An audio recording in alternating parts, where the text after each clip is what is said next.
trucking. No surrender ever. Well, no in surrender ever. On tonight's show, I'm gonna have a bit more of an open mic, more people to come on board, come and join in. So I've put the Discord link in the in the description on Facebook. So if people want to join in, they can go to the Facebook and they can get the link from there. Or if anybody wants to join from YouTube, just let me know and I'll type the comments into the comments and hopefully we'll be able to get you on board through there. So you might have seen the videos that I posted a little bit earlier when I went over to one of these mobile phone towers, one of these mobile phone masts. Had a little bit of a look into there. See the infrastructure around them and see what they're doing. But I believe that they're not 5G ready yet. I don't think that those mobile phone masts are 5G ready yet. From what I hear and what I understand, the 5G rollout is going to be a lot more based around lampposts. They're going to be sticking little boxes to lampposts, so sticking little boxes on top of lampposts to sort of disguise them, hide them, and make sure that they can put them literally on every street corner so they can monitor you constantly. They will have no breaking connection. They will be able to monitor you from lamppost to lamppost. But more about 5G on tomorrow's show. We've got some special guests and the people that know a lot more about it and a lot more of the scientific fact behind it as well. So, yeah, I'm suffering from a bit of chemtrail lung today, I think. I think that's what it is. Yeah, because another thing I've seen them flying over the nice blue skies today, dropping chemicals. Long, wispy white clouds coming out from the back of the aeroplanes. Yeah, that lasted and dissipated exactly as the chemtrail clouds do. So we had a nice blanket, a nice porridge soup over the top of over our skies today in Blackburn. But how do we stop it? The government's not working on our behalf. The government isn't actually doing anything about it. The government is letting these companies and letting these people continue and carry on spraying. They think we don't know. They think we are still oblivious to the fact that we are having chemicals sprayed into our atmosphere. Nanoparticulates of aluminium, barium, strontium being put into our atmosphere that's affecting us all. It's not only is it affecting the people, it's affecting the animals and it's affecting trees and plants as well. Oh, yeah, bit of a bad chest today. So I'm going to keep this episode nice, short and sweet. Hopefully we can get some more people on board, but I'm not too optimistic. Yeah, there's some other great shows on at the moment, you know. There's the Motivate Radio. I'm not sure exactly which one it is. The Rejuvenation Radio that Motivate are doing with some special guests. The lady that had her children mowed down by a terrorist. And yeah, and it all being covered up by the police and the Crown Prosecution Service. That's over there on Motivate. Hey, there's also, what's his name? The short fella that does a lot about fracking. He's doing a great episode. He Humanity versus Insanity.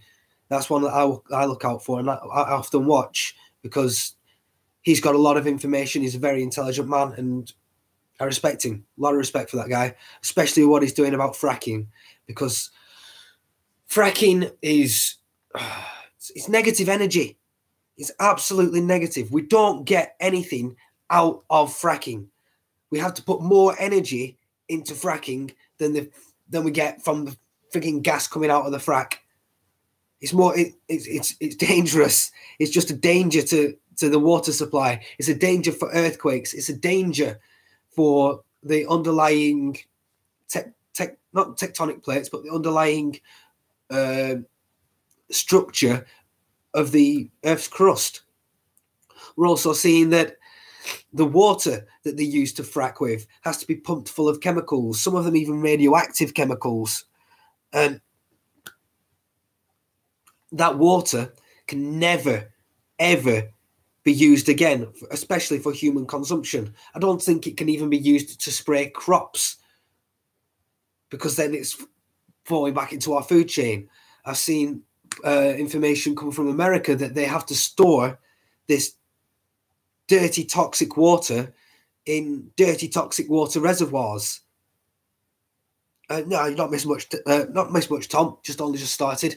Just saying that I'm a bit under the weather. Got a bit of chemtrail lung going on, and yeah, just going to hit a brief hit on fracking, because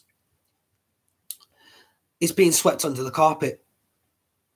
I know there's a lot of protests, there's a lot of movements, there's a lot of information out there on fracking, but it's being hushed by the media. I've not seen anything on the TV really going up against the fracking industry, going up against the unconventional oil and gas industries.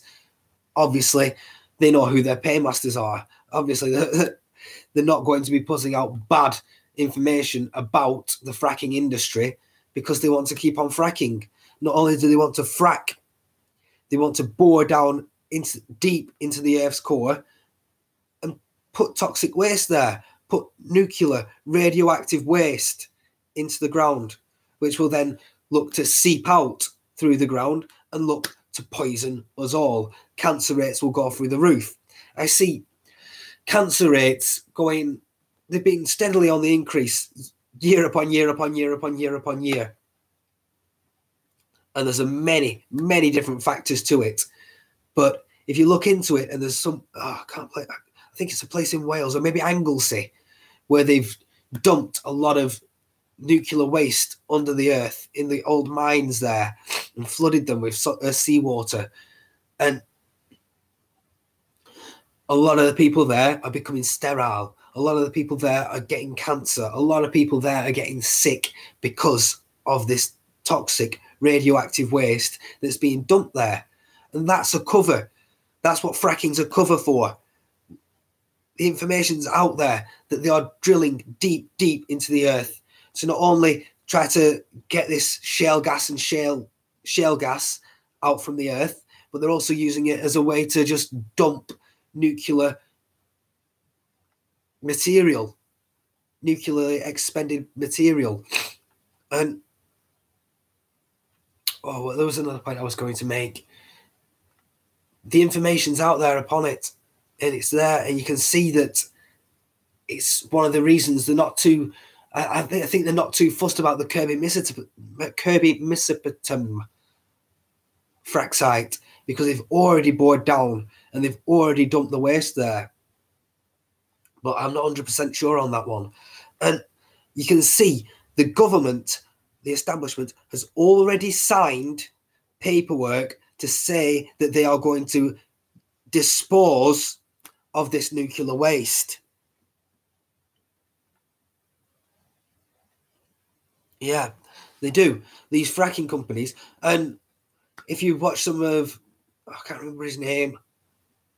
But some of his videos where he's going up against the fracking industry, and Third Energy in particular, calling them out for being an insolvent company, calling them out for not having the money to back up what they've got and what they're going to do. And then going to who's funding that company. Oh, it's Barclays Bank. Barclays Bank is an element of evil nowadays. So that was one of the main reasons they were able to kick them out of Kirby Mesopotam. But we've got Quadrilla around here in Lancashire on the Preston New Road site, and we can see them pushing and pushing further and further, harder and harder, to not only frack, but to ban protests. Ban protests. You can see a huge police force there at the protest site, day in, day out, costing us our taxpayer money, when we specifically voted not to allow fracking in this area. We don't want fracking. But I think it was Keir Starmer, the little dirt piece that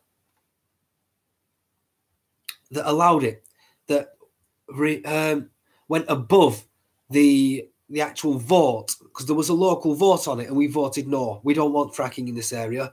And he went, oh, well, if Codrilla pay me enough money, or the fracking companies pay me enough money, I'll vote yes.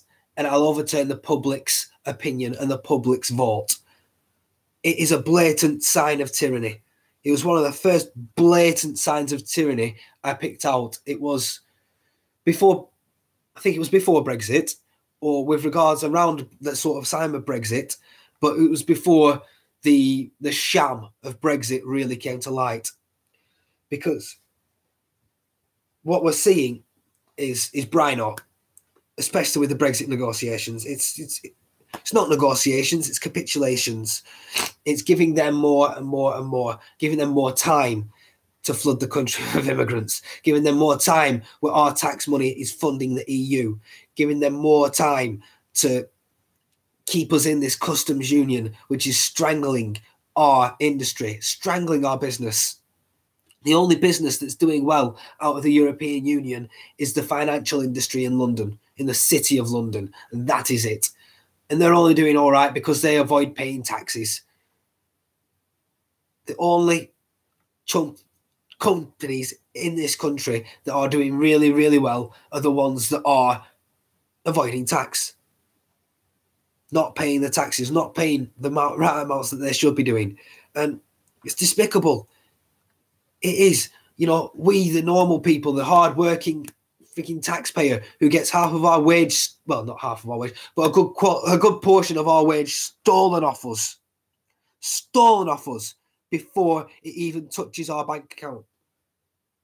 We're the ones that are paying for this. We're the ones that are paying for this country when it shouldn't be. We're the ones that are struggling. We're on the lower tier. We're the ones that are scratching 2 pennies together to try to make a pound.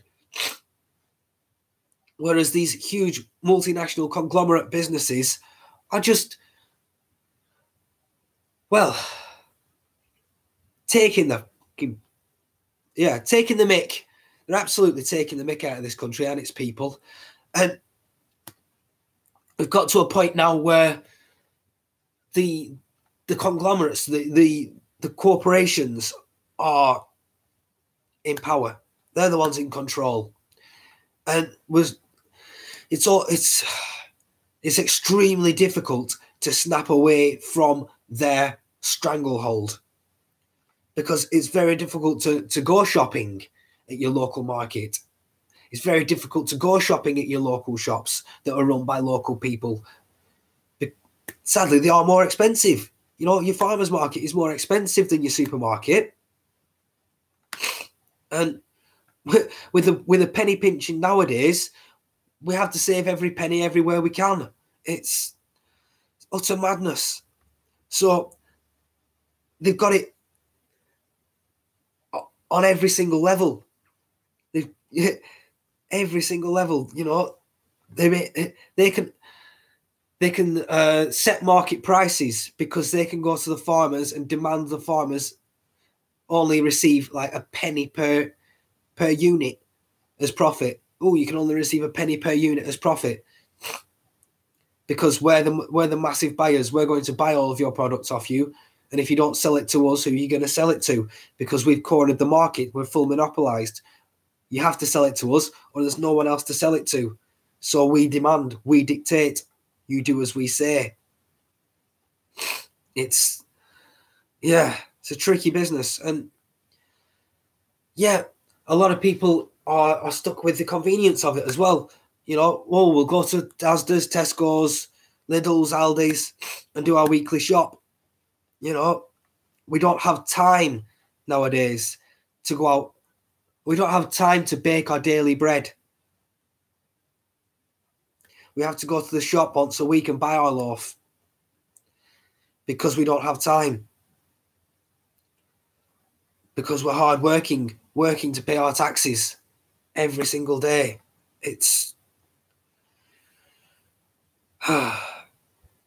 we've got to keep on fighting. We've got to keep on plugging. We've got to keep on rolling forward because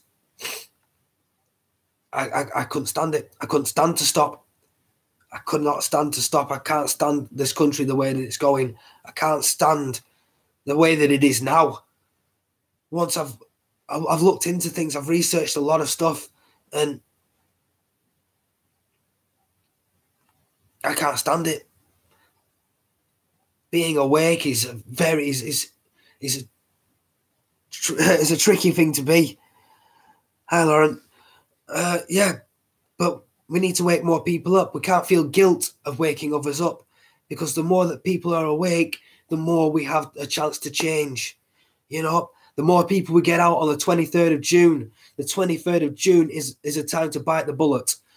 Doesn't matter where you are, what you are, where you're from, what you're thinking, what your motivations are. You've got to get out there on the 23rd of June to get back our country. For too long now, it has been in the hands of the deep state. It's been in the hands of the Illuminati and the criminal cabal. And when you see what they're doing to this country, and doing it on purpose to suffocate us, to strangle us, to make it hard for us to live, to make it hard for us to succeed, to make it hard for us to thrive, to lie to us the way they do, to flood our country with immigrants that don't like us, that don't want to fit in, that don't want to be part of the British community. The British community, they're destroying it at literally every level that they can, from your local pub to your local community centre, to even local jobs for local people and local small businesses. Your business rates nowadays are through the roof. I remember a little restaurant that I used to work with, and their business rates were something like £12,000 a year. So you've got to make £1,000 a month profit to just cover your business rates. It's insane, absolutely mental. So a lot of little businesses are having to fold by design, because we've seen it in newspaper articles that RBS is one bank in particular, but one bank I know for a fact that they had a special dedicated section of the bank for asset stripping, for calling in debts, for destroying small business and stripping them down and selling them on at a profit. That's what they had a dedicated arm of their business doing, destroying small local businesses. Why do you think most small businesses go bust after the first year? It's not because of the person not putting enough effort in. It's not because of the owner. It's because of the banks that lent them the money to try to get it started. It's the banks that claw it in, that make sure that they're under the whip. And if they're not showing the profits that they want them to see, they want to see, then they'll foreclose and they'll strip the assets from there, and they'll grab their money back anytime and any possible chance that they can. And I wanted to start my own business, but I researched it. I looked into it, and I noticed that it wasn't a viable option. There'd be far too much stress, far too much pressure, and there'd be this overpowering burden of debt that I had no control over. The banks would be saying, pay us now. It's like that quote off Goodfellas, where the mafia have lent you some money to start up your business, or the mafia have taken a small share in your company, or the mafia wants you to pay your protection rackets. Oh, you've had a good month. Don't care. You pay me. Oh, you've had a bad month. Don't care. You pay me. Doesn't matter. You pay me. Pay me. Pay me now. And as soon as you start to falter, they send the freaking bailiffs around. They send their freaking cronies around. They send their people around to bully you, to intimidate you, to force you into paying, to back you into that corner where they're ruining people's lives. Not only just their livelihood, but their whole life as well. Because that sort of pressure and that sort of constant head hammering takes a huge toll on people, and you have to be strong to overcome it. And we are a strong people. We are a strong race, us Brits. The British people are a very strong people. We have the heart of a lion, and we can take it. But we've been taking it and taking it and taking it and taking it for too long. And there's no more straws left to go on the camel's back. The camel still stood there shaking, but it's getting rather bloody angry now. So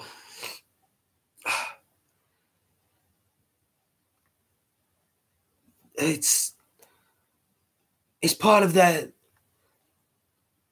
not only their fascist, like Carl says, 60% of businesses fail in the first year, 40% of the second.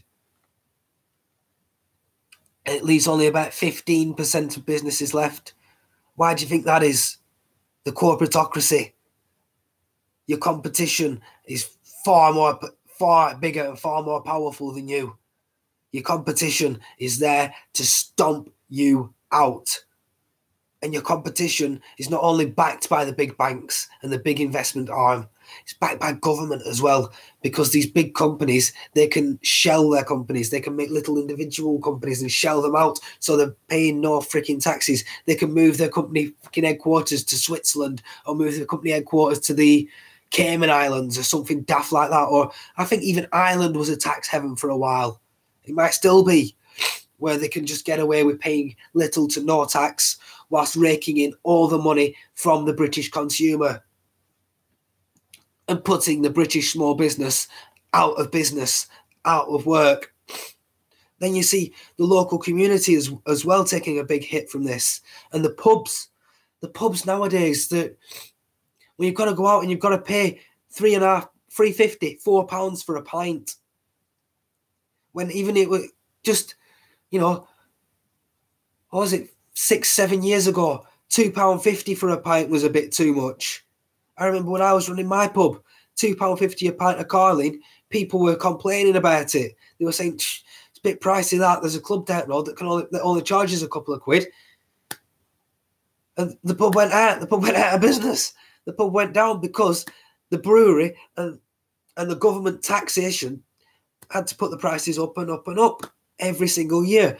Another penny on, another 2p on, another 2p on, another penny on your pint. And then the actual business itself has its business rates increased. So it has to put a little bit more money on, a little bit more money on. And have we seen our earnings go up? I hate the national minimum wage. It's disgusting. It's an absolute disgusting concept because it's being flaunted. It's being on. It's turned into the maximum wage for many people. It's the maximum they're ever going to pay you, is the minimum. And then you've got a lot of other companies or a lot of other individuals that will pay less than the minimum wage. Or you get a lot of individuals who will accept less than the minimum wage just because they need a job. Like you say, Carl, companies like Starbucks, Costa Coffee, all these coffee shops. Oh, we're not a nation of coffee freaking servers. That's what they're trying to turn us into. There's freaking apprenticeships for being a shop assistant. Because guess what? They pay like £3.70 or £3.50 an hour for an apprentice. Cheap, easy, student labour. And what sort of qualification are you going to get from a freaking coffee shop? Ooh, I'm an expert barista. Wow, well done. Was that really worth earning £3.50 an hour for 2 years? Really? Is that a skill you're really going to need in the modern world? No, it's not. It's not at all. My throat's going now. Yeah, chemtrail lung. Getting chemtrail lung here. So I'm going to have to call this one a bit earlier than normal. But there's some other great shows on and about. So don't watch that freaking telly. I'm only using it as a lighting source at the moment because I don't really have a lamp or a proper lamp to do it with. So I use it as a nice white light source. And a white light source is a good source of light for camera work. Yeah. So don't be watching that freaking telly box in the corner. There's plenty of other shows, plenty of other information out there. I see loads of things on Facebook. I know it's wrong. I know it's bad for me. I know it's fucking leading to screen sickness. But it's a brilliant tool that we can use against them. The videos and the information we share on Facebook is helping with the Great Awakening.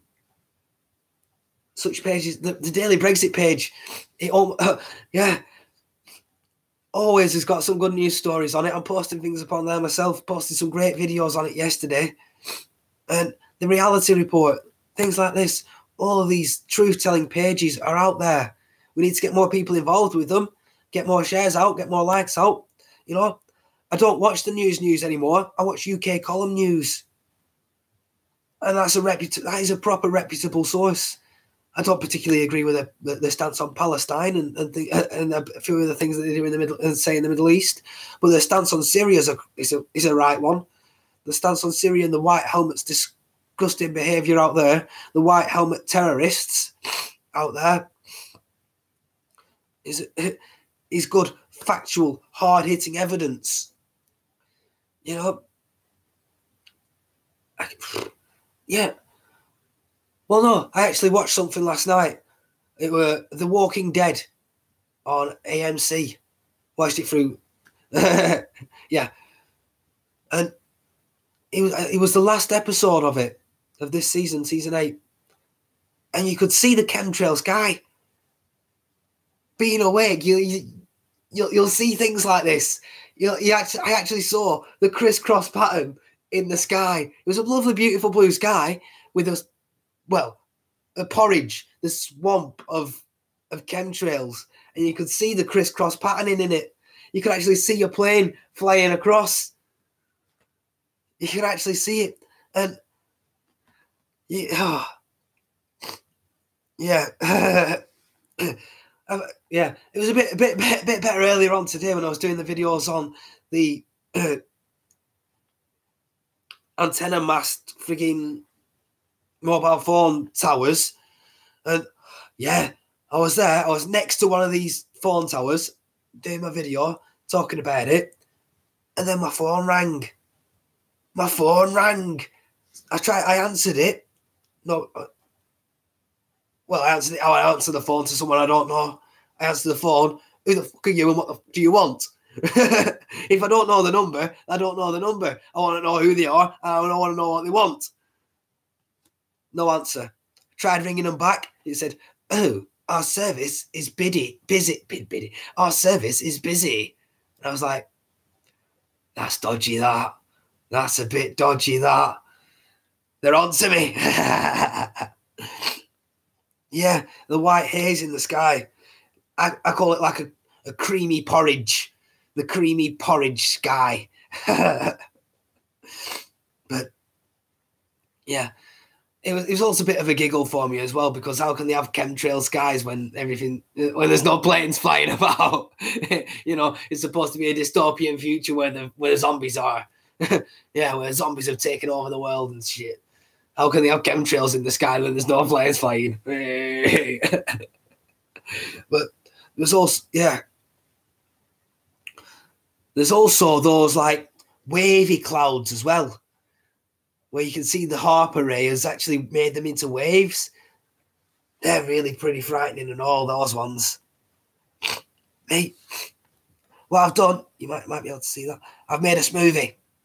Nice smoothie with rolled oats, apricot, blueberry, Greek yogurt, milk. I put some vitamin B12 in there as well to give it a bit of a perk. So I've got some medicine, but that's all good. That's all good. Yeah, I've got some honey and some lemon as well. No, I didn't get any lemon, but it's all right. Yeah, I'll get some lemons because it's good for the airways, even though I can't smell it. Yeah. So Oh, yeah, I can't believe it that an actual doctor in America, in California, has diagnosed a lady on camera with chemtrail lung, a form of bronchitis called chemtrail lung. It's madness. Milk creates mucus. Well, it does. But it had to be watered down with something. You can't just have the yogurt. I didn't want to water it down with water, distilled water. Didn't want to water it down with water, so I put a bit of milk in there. So a bit of mucus is a bit of mucus. And to be honest with you, the mucus is actually doing a purpose. It's trying to clean it all out, clean out the viral infection. You know, your body wouldn't produce this mucus if it didn't do it for a reason. Your body's very intelligent like that. It does things for reasons. Yeah. So it doesn't. I don't. Yeah, I've not had a cigarette all day today. Actually, I do smoke occasionally. Only about 4 or 5 a day, but everybody's got their own little vices, haven't they? Yeah. So it's going to be a very quick show this evening, unless anybody else has got a topic they'd like to talk about. But what else did I see? I've seen something else on my Instagram, and it was a good topic. Oh, yeah, hidden technologies. I want to research that a lot more and see what sort of hidden technologies I can find, because me and Neo, we've been talking about a lot of hidden technologies that have been suppressed. You know, he's very keen on Tesla and Tesla's energy harvesting device that he invented that gives us all free electricity from our atmosphere. There's hybrid engines. There's the hydrogen on demand. There's vaporizing of petrol. You can vaporize petrol and it makes it 100 times more fuel efficient. There's so many hidden technologies out there, especially when it comes to healthcare. So many hidden technologies out there. Yeah. And I got apricots. I actually got some apricots today because I saw on my Instagram that because somebody was selling, I think it was apricot seeds or apricot seed extract or something with regards to apricot seeds on eBay or online and he said the word cure for cancer. Big Pharma took him to court over that. And I'm not sure if he got sent to prison for using the word cure or he got a heck of a fine for using the word cure, because you can't use the word cure because no one's allowed to cure cancer. You can only find a remedy or a solution for it.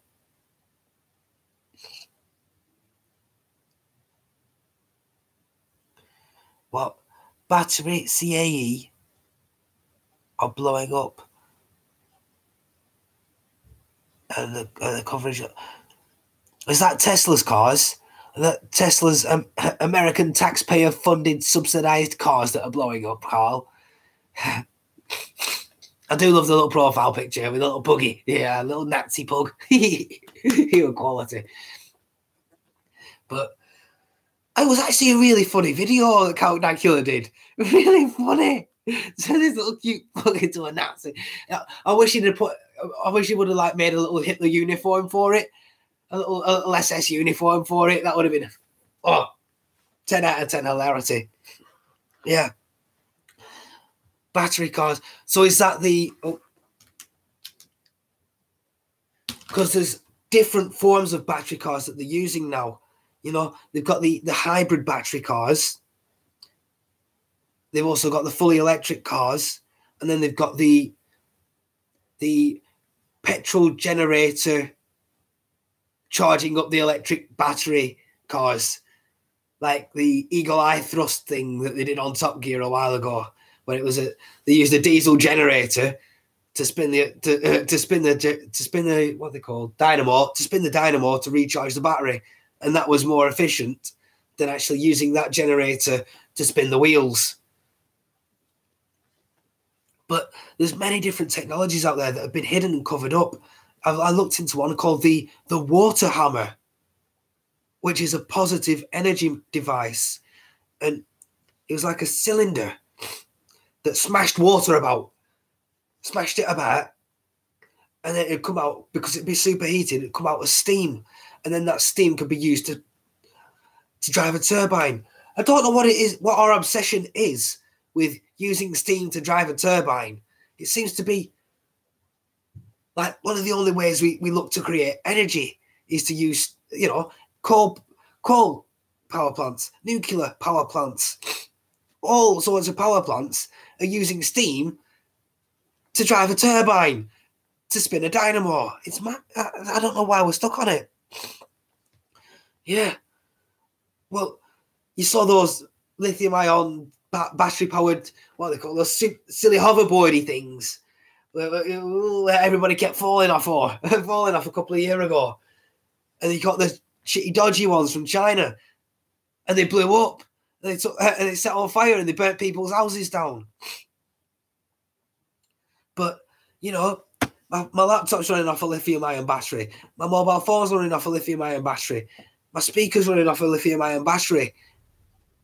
Lots and lots of stuff run off a lithium-ion battery. So, I've even seen in Australia them building enormous, like freaking aeroplane hangar size lithium-ion battery storage things to store power. I think it's a completely negative energy reserve, like wind farms. Do you know how much hydrocarbons it takes to make a wind farm? A lot more than a lot more energy than it's ever going to produce, ever. It's this green energy sham, green energy fucking mistake. Now, if they actually did put it down the line and told us the truth about it, we need sort of different energy sources to unshackle us from the from the Middle Eastern petrol. To unshackle us from the Middle East, then yes, I'd be fully supportive of it. If we needed, renewable technology or different forms of energy technology to get us away from the petrodollar, yes, I'm in full support of that. We need to get rid of the petrodollar as soon as we possibly can. It's a bane upon our lives. It's what's let Saudi Arabia buy London. It's what's let the Saudis buy our ports. It's what's let them into our freaking country and take over and take the power away from us because of the freaking petrodollar. If we crashed it and we got rid of it, bye-bye to the Saudi influence. But we need something to replace it with. There's plenty of hydrogen in the air. I've just breathed in a load of hydrogen then. We can separate it from the air. We can now actually properly store it. It's not hard. It's not hard. Not hard at all. It's just they're not doing it. They're not doing it at all. Solar energy. There's ways of using solar energy which is far more energy efficient than the ways we're doing it now. There's what's called carbon print. I used to sell carbon credits when I was in a bit of a bad stage. They're just ridiculous. Yeah, they make them in China and then ship them over here, and then charge. Yeah, and charge. Yeah, that's exactly what you said. It's like fracking. It's negative energy. We're putting more energy in than what we're actually going to get out. It's a scam. It's one of the biggest scams of the 21st century is green energy. Global warming is natural. It's a natural part of the Earth's cycle. Yes, our pollution isn't doing so good for the environment. The plastic pollution and this, that, and the other. bit of air pollution, but the amount of air pollution coming out of the back of a car exhaust is nothing compared to the amount of pollution that's coming out of the back of a bloody aeroplane. Not only the freaking jet fuel, but the freaking nanoparticles that they're freaking spraying into the atmosphere as well. What are we doing, people? Yeah. And the technology's out there. We know it. We're England. We're Britain. We're the most ingenuitive, inventive country in the world. Why aren't we doing something about it? Why isn't our technology... Why have we let technology go to Silicon Valley? Why have we let manufacturing go to China? Why? Globalism. Goddamn globalism. This global Britain, they want to fucking fuss upon us. We want to deindustrialise Britain, deindustrialise the British heartland, and turn us all into freaking coffee servers or computer tipper-tappers, num crunchers, crumb numpturers. Oh, we're all going to crunch them numbers. Cough. It's not Britain. We're hard-working, resourceful people that invent things. We see a problem, we invent something, and it's solved. Bish, bash, bosh. You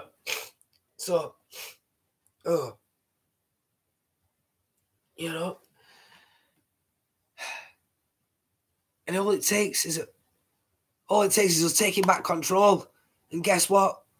We can put all these things in place. We can rebuild our industry. We can relight the foundries. We can start to look at developing new technologies, new things, releasing the new technology, because it's there. It is there. I've done a bit of research into UFOs and things like that in Area 51. And I found out that if you layer copper and silicone like that, and put a high voltage charge through it, it levitates. Creates a lot of heat, but it levitates. I think Glenn would be like, well, let's come in on this one as well, because that's using electromagnetism to defy gravity.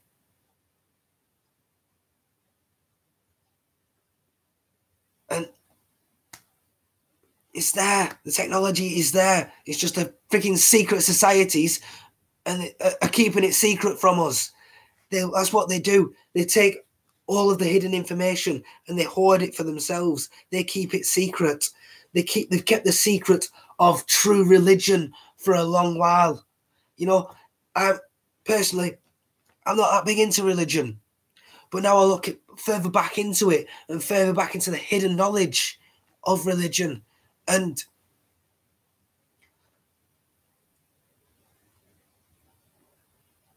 there's a heck of an argument out there that states that God's a chuffing alien. That's going to offend quite a few people, but it makes logical sense to me. But let's read the comment. Yeah, the only thing you're not going to pay tax on is fresh air in 40 years. Well, guess what? Go to London.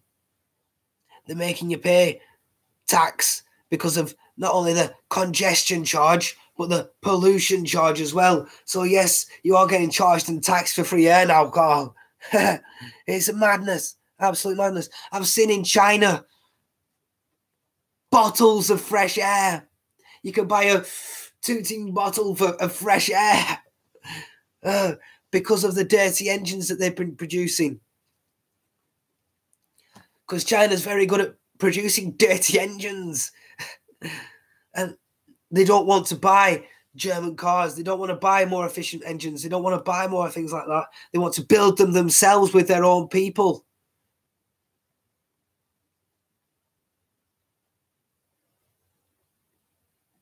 Yeah. which is what we should be wanting to do.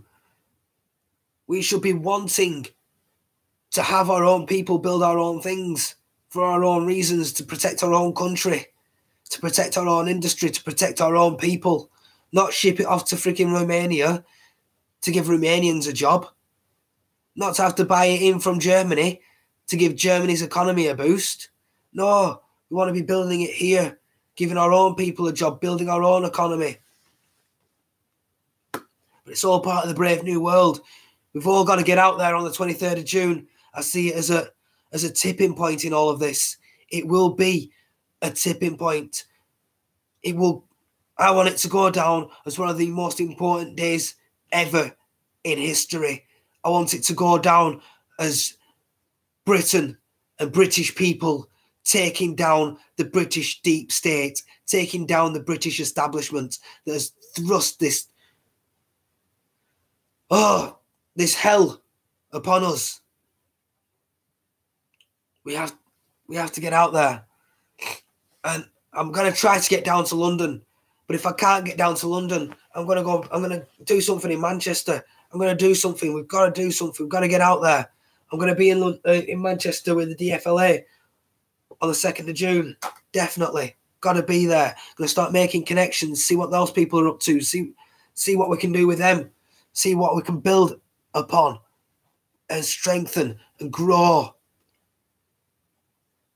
Yeah, we can make I could make a list from here to freaking Mars of what we need to be doing.